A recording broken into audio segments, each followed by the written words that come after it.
Assalamualaikum warahmatullahi wabarakatuh. Selamat pagi anak-anak. Bagaimana kabar kalian? Sehat-sehat semua?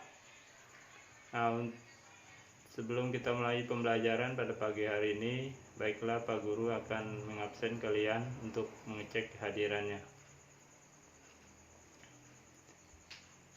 Baiklah, sebelum kita mulai pembelajaran kita pada pagi hari ini, kita awali dengan pembacaan doa. Ketua kelas pimpin doa. Nah, adapun materi kita pada pertemuan kita hari ini yaitu tentang konsep atau tema sistem pernapasan pada manusia.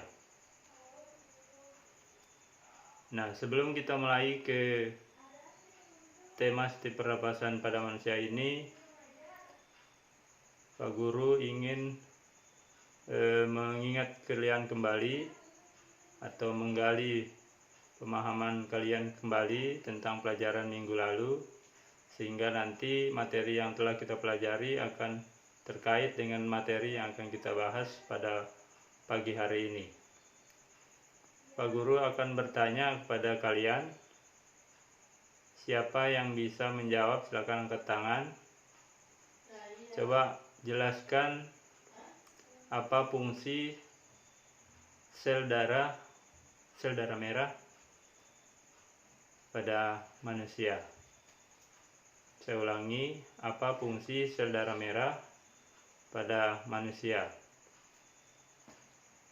Baik, sudah kalian jawab hampir semuanya, hampir betul, yaitu mengangkut oksigen atau O2 dan mengeluarkan dan juga mengangkut atau mengeluarkan karbon dioksida. Nah, terkait dengan materi itu kita akan mengaitkan dengan apa yang diangkut oleh sel darah merah dengan tema kita pada pagi hari ini, yaitu sistem pernapasan pada manusia. Nah, untuk masuk ke materi sistem pernapasan manusia, coba perhatikan pertanyaan yang Pak Guru tampilkan di layar.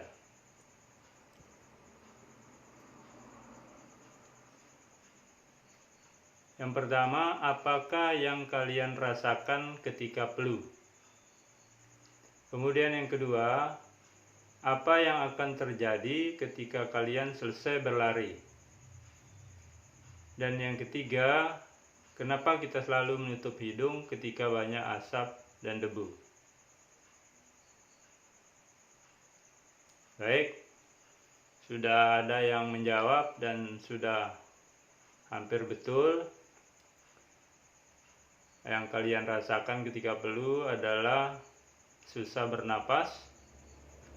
Kemudian ketika kalian selesai berlari, maka napas kalian akan semakin cepat. Kemudian yang ketiga,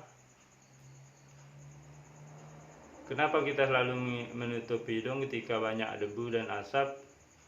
Karena akan mengganggu dalam pernapasan kita. Nah, baiklah, kita perhatikan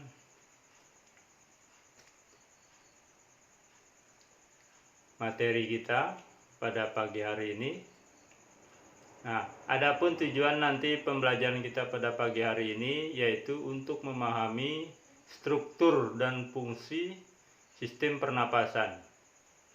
Nah, kemudian nanti sub materinya atau sub temanya kita akan membahas yaitu organ pernapasan. Kita perhatikan saja langsung ke organ pernapasan. Di antaranya, perhatikan slide di depan. Organ pernapasan itu terdiri dari hidung, kemudian faring, laring, trakea, bronkus, bronkiolus, dan alveolus. Nah, itu pada paru-paru itu terdiri dari alveolus.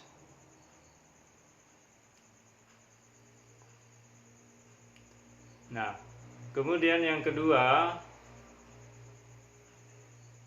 nah sebelum kita lanjutkan ke yang berikutnya, yaitu mekanisme sistem pernapasan,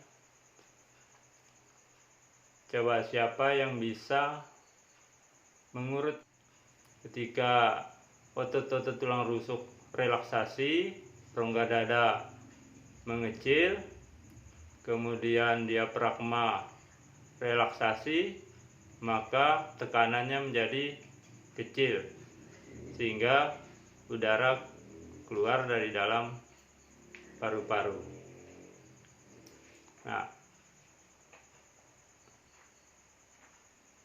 selanjutnya Pak Guru ingin bertanya kepada kalian, siapa yang bisa menjelaskan proses inspirasi dan ekspirasi pada pernapasan manusia? Baik, kita lanjutkan dengan yang berikutnya.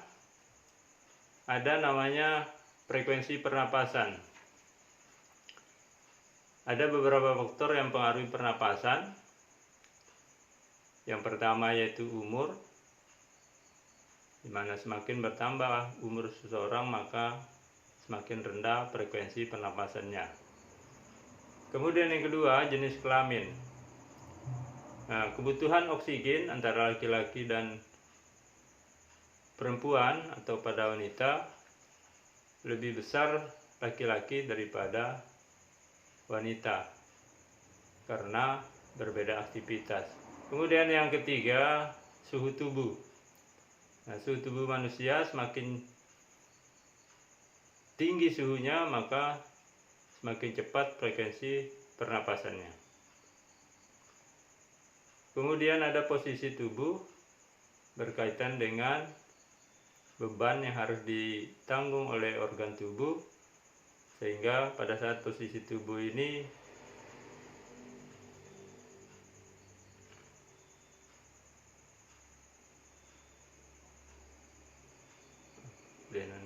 posisi tubuh berkaitan dengan beban yang harus ditanggung oleh organ tubuh. Kemudian yang terakhir yaitu kegiatan atau aktivitas tubuh. Jadi aktivitas tubuh akan mempengaruhi frekuensi pernapasan. Semakin besar aktivitasnya maka frekuensinya akan semakin tinggi. Kemudian materi yang berikutnya, yang terakhir yaitu volume pernapasan, atau sering juga kita kenal dengan volume udara yang digunakan dalam proses pernapasan. Nah, beberapa macam diantaranya volume tidal, yaitu volume udara yang keluar masuk pada paru-paru pada saat melakukan inspirasi dan ekskresi. Dalam keadaan normal yaitu hanya 500 ml. Kemudian ada volume cadangan inspirasi. Nah, udara yang masih dapat dikeluarkan secara maksimal dari paru-paru setelah melakukan ekspirasi biasa dengan volume 1500 ml.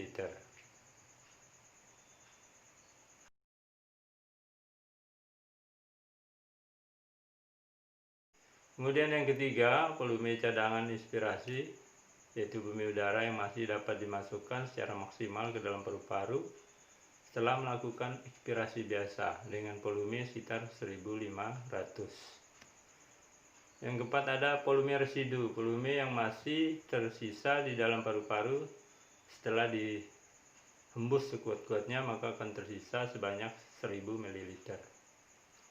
Nah, kemudian ada kapasitas vital paru-paru, yaitu total dari volume tidal dan volume cadangan, inspirasi dan ekspirasi sekitar 3500 ml. Sehingga kita akan mendapat kapasitas total paru-paru atau volume udara yang dapat ditampung secara maksimal oleh paru-paru. Nah, demikian yang